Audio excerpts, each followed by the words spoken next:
Okay, good morning everyone. Um now we will start formally on our law on obligations and contracts. And we will start not on the provisions by itself, but also I will just muna introduce the general nature of the law. But before also that, um how do we study law? Okay, so how do we study a law subject? So first, as you can see, we need to identify the law. First, we need to know and understand the concept. Second, the definition. And after the definition, after you've defined some provisions, some terms, you need also to know and to actually memorize what are the prohibitions. Then after that, some of the provisions requires a process. And from that, you need to understand and comprehend the process. Then from that, you summarize. Then you have the rules. What are the rule? What are the general rules? What are the exceptions? What are the exception to the exceptions? And next, how do we construct this provision? How do we interpret these provisions? Okay, so that's how do we study law. And also, even me myself, I'm embracing this kind of study habit. So also that in a law in a law subject, we need to see the provisions in a nutshell. Okay, so that's why we have this learn to see the forest and not just the trees. Okay, because in law and obligations, probably we have sa obligations pa lang, we have let's say 200 articles, and that 200 articles we have a lot we have we have ample of provisions or rules or requirements, requisites, exceptions that we need to memorize. Okay? So, is it necessary, sir, to memorize? Because for me, familiarizing embraces the understanding. Okay? But this in law, we need to memorize the pertinent provisions because one omission of a word would definitely change the whole meaning of the provision. Okay, but it's upon you na if you would memorize or not. Okay, so that's why in memorizing or familiarizing the law, the first phase would be the mastery of the law. So first, we need to study the particular section of the law, which this this kind of process is what we would apply in our subject. Okay, we would just study the particular section and relate the particular sections of each other because at sometimes students tend to individualize the sections.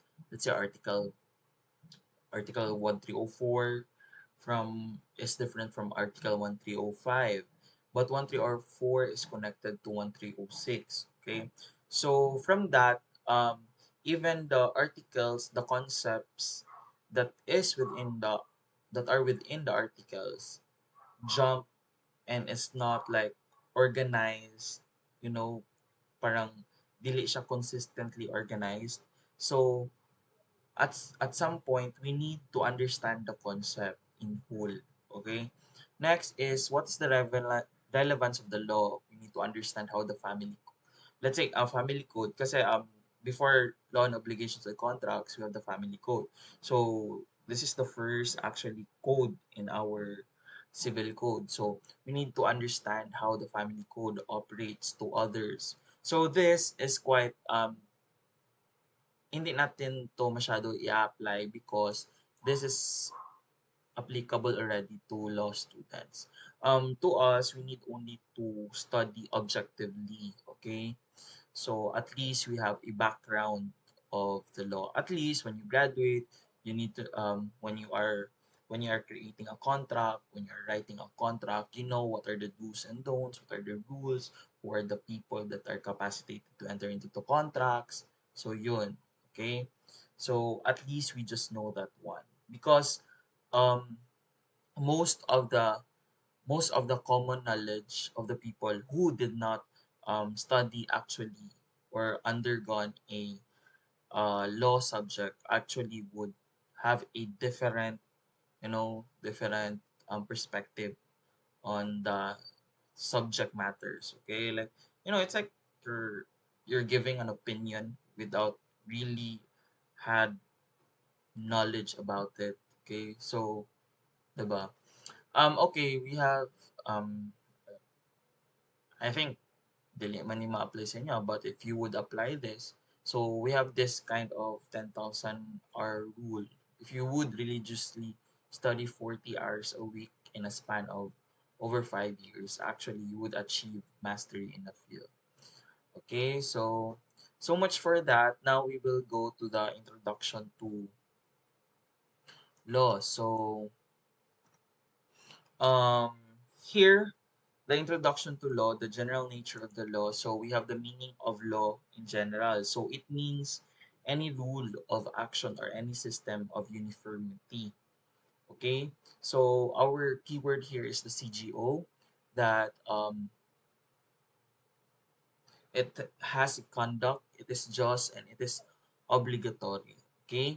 So when we say conduct, it tells us what shall be done and what shall not be done. And when it comes to object naman, it provides a positive command. When you say positive command, it is something to do, positive, na jud kay kailangan buhaton. Okay, and imposing a duty and sanction.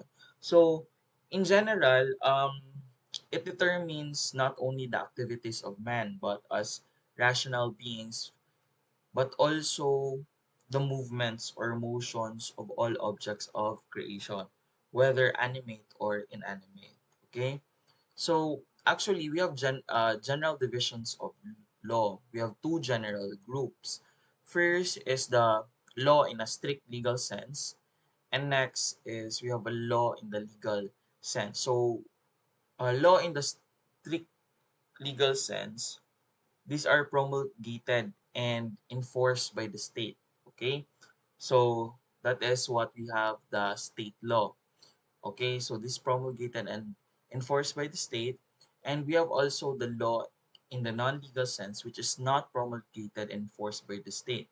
So, the second one refers to the natural law, the divine law, the moral law, and the physical law. Okay, so again, who will be the one who will promulgate the laws? Okay, it would be the competent authority. And who is the competent authority in our state? It would be the legislature or the legislative division. Okay, so as you know, diba, we have three branches of the government. We have the judiciary, legislative, and executive. And we all know in legislative body, we have here the two houses, the upper house and the lower house. The upper house is the Senate and the lower house is the Congress. I mean, House of Representatives, okay, or the Congress. Okay, so, and you already know how a bill turns into a law. Okay, so they're the one um, who will legislate, will recommend, will implement the law itself. Okay, so sir, what is the function of judiciary? The function of judiciary is they're the one who will interpret the law that was implemented by the legislative. Okay, so um, the state law is also called as the positive law. Okay, because we have the municipal law, the state law, the civil law, and imperative law. So it is actually and specifically enacted or adopted by proper authority for the government of organized society.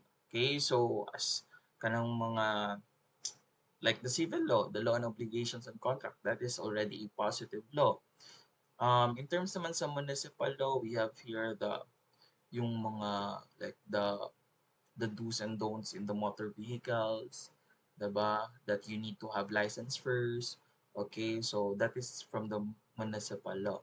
Okay, if life without law would be the same as it is now, then basically law would not be necessary. So imagine a world where there is no law. Okay, so the purpose of the law is to control social relations, resolve social conflicts, order societies, protects interests, and secures justice.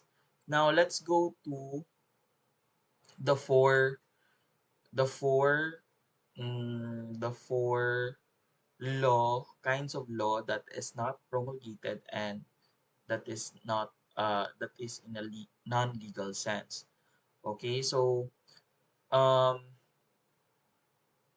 the first law is actually the Supreme Court said that it is a natural justice ingrained in the conscience of men.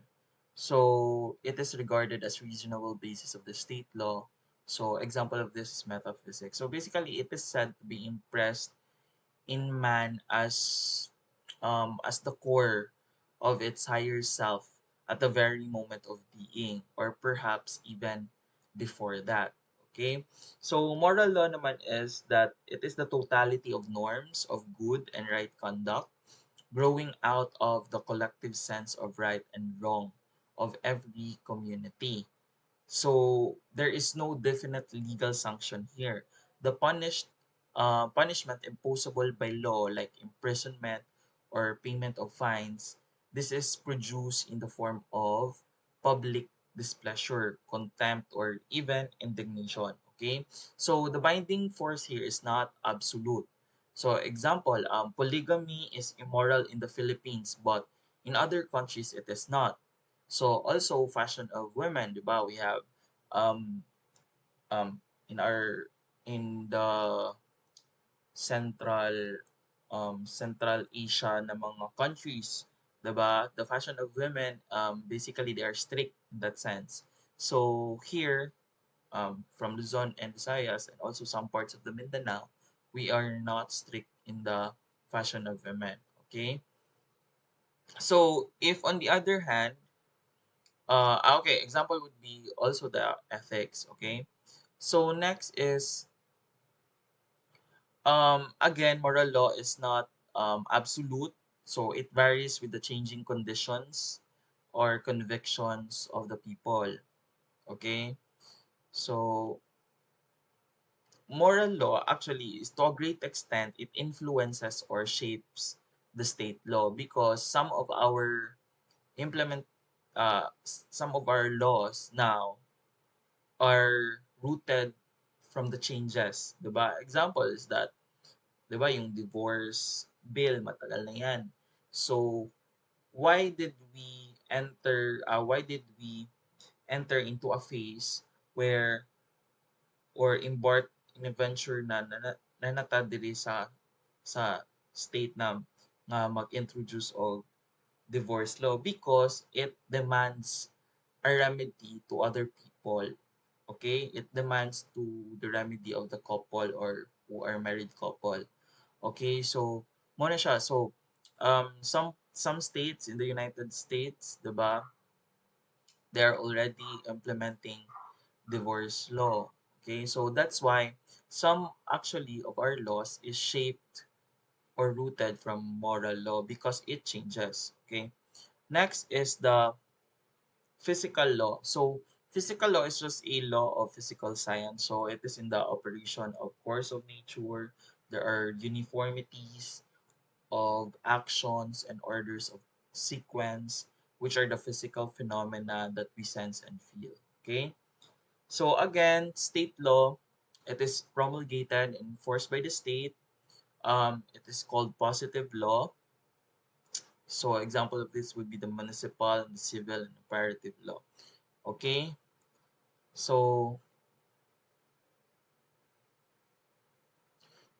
um, now we have the classification of human positive law. So, we have according to the rights or procedures. So, class, sometimes, 'di ba kay in other subjects, pag mayong classification, diretso dayon kag, um, actually, it is misunderstood as kinds, then diretso enumerate. But in law, when we classify, we have the subject matter, okay? On what according? Okay, so when you say substantive law, could be private law, could be public law. Ana. So these are not individual or separate or distinct at each other. Okay? So we classify the law according to its rights. Okay? So kung rights or procedures na itong storyahan, we have substantive law and remedial, but it does not follow that the private law has no rights or procedures. Okay? That the public law has no rights or procedures. In the same way that the substantive law does not cover only covers private law, but it also covers public law. Okay, so these are different. We classify them according to its nature ba. Okay, according to its denominator. Okay, so first is substantive law. Is it establishes rights and duties. Actually, civil law is an example of this. So, wait lang kasi katul kaya kung ino. Okay, so substantive law establishes the rights and duties. So example of this is the civil law, where what we will be discussing is actually the substantive law, because remedial or procedural law, these are the rules of court. Ito yung subject na what would you do when your right was breached, what would be your the substantive law would provide the remedies, but how do you apply that remedies? What is the process? What is the procedure? Okay, so I know some of you, sir, katong ikasuhan sir ba nga kuan sir. So mobile siya kaso. So we will not be discussing the process of the procedures. Okay, we will just be discussing, was your right been deprived? Okay, is your action prohibited? So yun ang ating i-discuss, and not the rules on how do we file a course, right of action, how do we file cases. So that's not what we will be discussing, because actually in law school these are higher subjects. Okay, so we are still in the fundamental subjects. Okay, so next is kay basin mo yun, sir nga naman ito yung kasuhan sir, sir katong tulfo sir, sir katong kuhan ana, diba? So that those matters, those issues, we cannot cover that due to our limitations on our subject. Okay, next is according to scope, or also remedial is also called as procedural or adjective law. Okay, so according to the scope or content, we have, so according to the scope or content, so we classify the law kung unsay sulod nasa sulod niya. Okay? So, private law, so it regulates the relations of the members of a community with one another. So, next is the public law. It governs the relations of the individual with the state or ruler of the community as a whole. So, the private law consists of civil and commercial law. Why? Because bali it governs the relationship between a private party and a private between a private party and a private party. While the public law naman, it governs the relation of a private party to the state. Okay? So that is why in a criminal law, it is covered in the public law. Why? Because if you have observed when, um, uh, which you will observe this in the following cases in our recitation, when it comes to civil cases, it is between, let's say um, ano bang una natin? Allied banking versus, let's say, heirs of Totoro. O, example lang class ha. Allied banking versus heirs of Totoro. So, basically, that is between a private individuals, because a bank is a juridical person. Okay? Then, the heirs of Totoro, these are group of people who are the heirs of Totoro. And these are also private people. Okay? So, these are private relations. But when we say um, the accused, let's say, um, accused of rape. So let's say Totoro. So um, Republic Republic State of the Philippines versus Totoro. Okay, so ang kalaban actually ni Totoro, what he had offended is the state itself. Okay, so that is a public law. So that is part of the criminal law or criminal cases. Okay. Okay, next is according to force or effect. So we have the mandatory or prohibitive laws, and we have the suppletory laws. So prohibitive laws, um, actually, these are complied with because they are expressive in the public policy. So disobedience of this is punished either by direct penalties or by considering an act or contract void. So examples is the transfer of a large cattle is not valid unless registered, or a donation of real property must be in public instrument to be valid. Okay, so um, here, the absolute or imperative or mandatory or prohibitive laws, actually, this is mandated through the state law. It is implemented, it is based it is expressive, okay? So, pag dili daw nimo ni siya buhaton, then there would be a sanction or an effect. There would be an effect that would unfavorable to the party. So example, pag mag-transfer ka og large cattle, so the transferring of large cattle dapat naka-registered siya. Okay? So because if you would not do the registration, then it is not valid. Okay? Next is pag mag-donate ka og yuta, pag mag-donate daw kag yuta, it must be in public instrument because not conforming into this to this formality na dapat naka-public instrument, naka-notarize siya, so the donation would be invalid. Okay? So, um, a student of mine asked if kato daw kuan iyang lola daw nag-donate sa iyang papa. So first of all, we need to ask unsang gi-donate? Is it a real property or is it a personal property? Because if it is personal property, then it is in essence, dili siya kailangan maging public instrument. But when it is a real property like land or building, then it needs to be notarized ang katong deed of donation ninyo. Okay? Para maging valid siya. Because kung wala to siya naka-notarize, as if there was no donation at all. Okay? So that is mandatory or prohibitive laws. Okay? They are expressive in our public policy. Okay? Next is permissive naman or suppletory laws. So these are may be deviated from if the individual so desires. So let's say if you found a hidden treasure, so the finder gets 50% and the owner of the land on which it gets the person gets 50%. However, by agreement, the proportion can be changed. So these are just suppletory laws na pwede na to i-deviate pwede na to siya i-deviate, pwede na to siya i-agree. So let's say example, you found out, then 50-50 mo, then you said na, since let's say, friend man to nimo, then let's say, dili lang siya ang owner, but gitabangan po kaniya o pangita, and you're just a parang co-finder.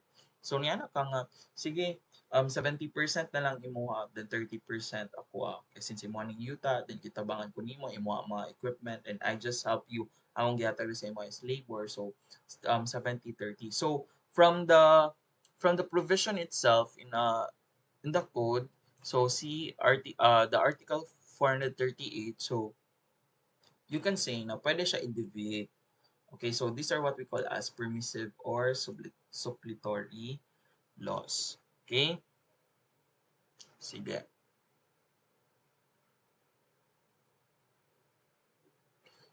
Okay, so we have here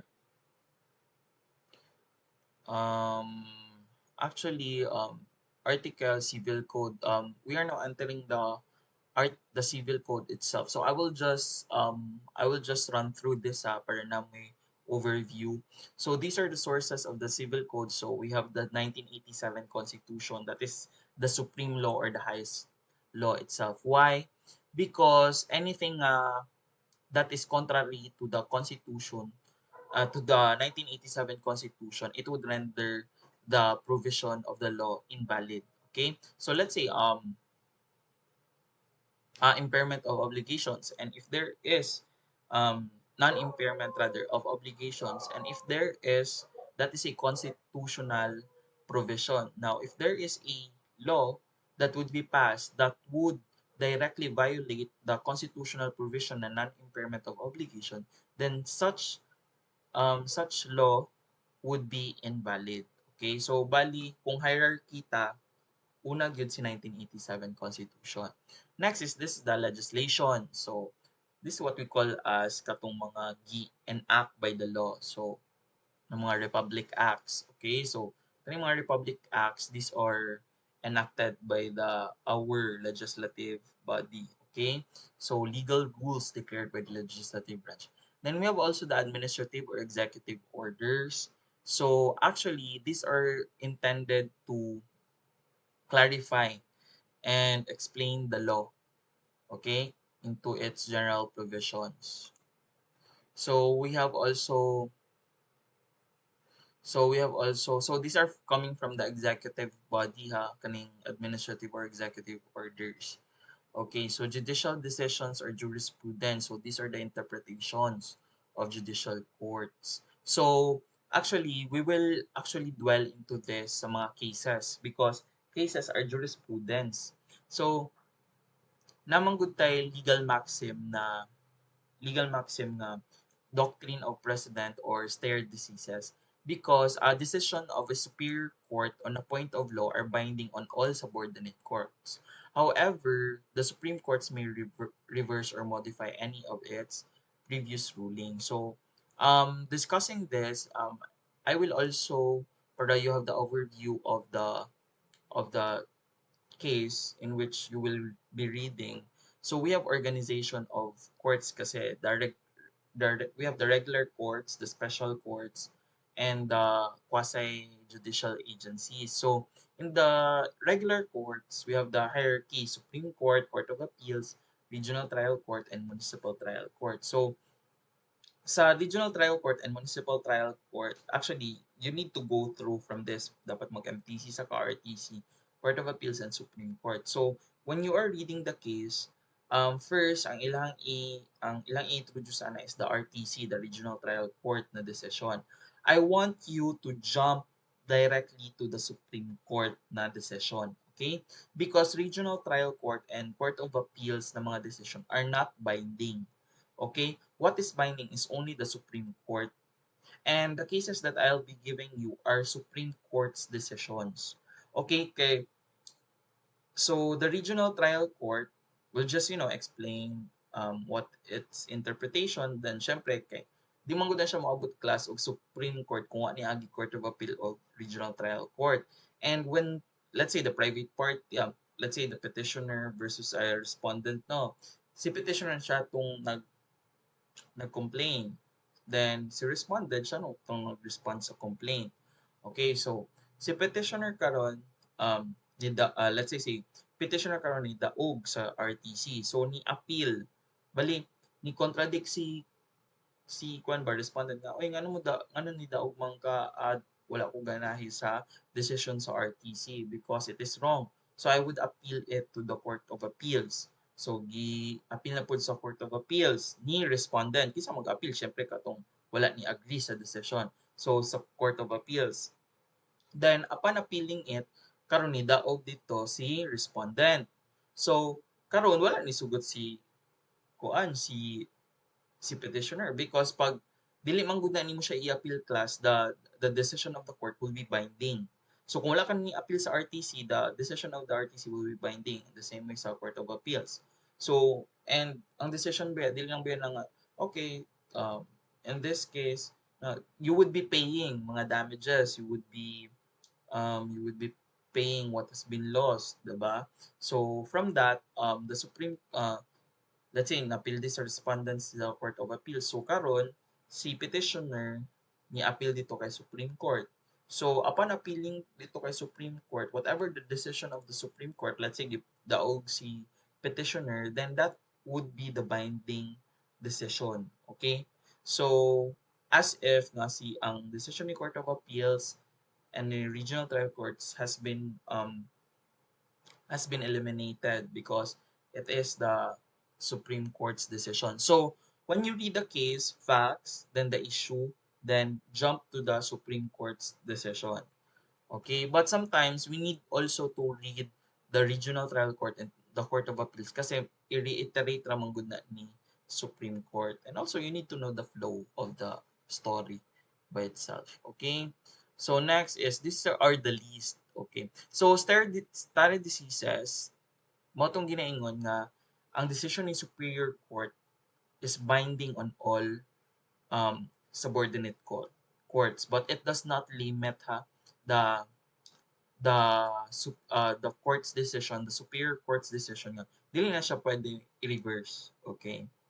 So also, let's say, that is why class, when you are a law student, you will be studying cases. Why? Because in answering the bar exam, also in answering your exam, what would be the ruling of the Supreme Court? Kasi that would be the one that you will apply on the case na imuhang ginaansaran.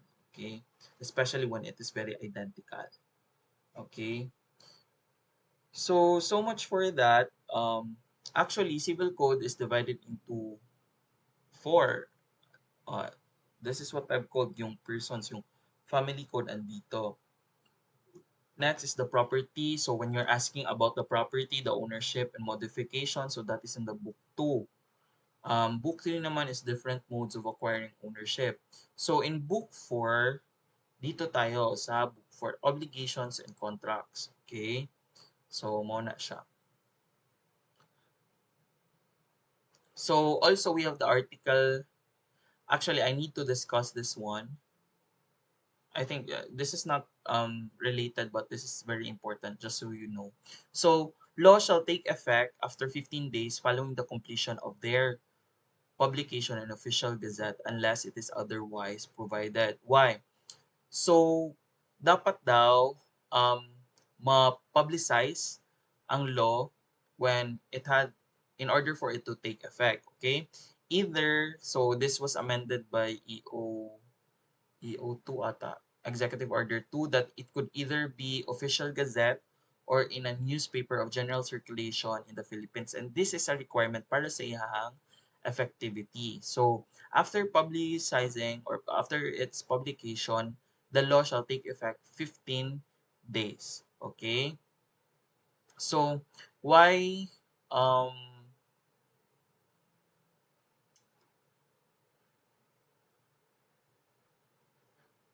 these are already kwan. So, why is it necessary? Because it would bring us to Article 3 where ignorance of the law excuses no one from compliance therewith. Okay? So, relating it to Article 2, so pag ang law daw is it is passed by the Congress and it must be approved by the President of the Philippines. So, na comply siya dito sa Article 2 na provision, so it becomes effective. So, now the public is always the effect of it is that the public now is put on a constructive notice nga naay naga-exist nga inani nga law and effectivity. So kunwari dakpan ka and you like argue na I did not know nga if there is na inana a kind of balaod, 'di ba? So even if you do not know nga naay inana nga balaod, ignorance of law excuses no one from compliance. So it would not excuse you nga even if wala ka kabalo, then excuse ka from the punishment or the sanction. Okay? Because every law has been publicized or has been put into publication, and that is the Article 2. Okay, so related sa Article 2, og si Article 3. Okay, so inana lang, so ignorance of law, that is why some of the mo ganang kanang when you give an opinion but you are ignorant to the law, 'di ba? So then, pag human yan ka, gikasuhan ka, let's say libel or something. I don't know that it is, I did not know that it is kwan pala against the law, 'di ba? So, Article 3 would apply. Ignorance of law excuses no one from compliance therewith. Okay? Let's say nagpakasal ka, then you are incapacitated, you are both minor, nagpakasal ka, then you did not know.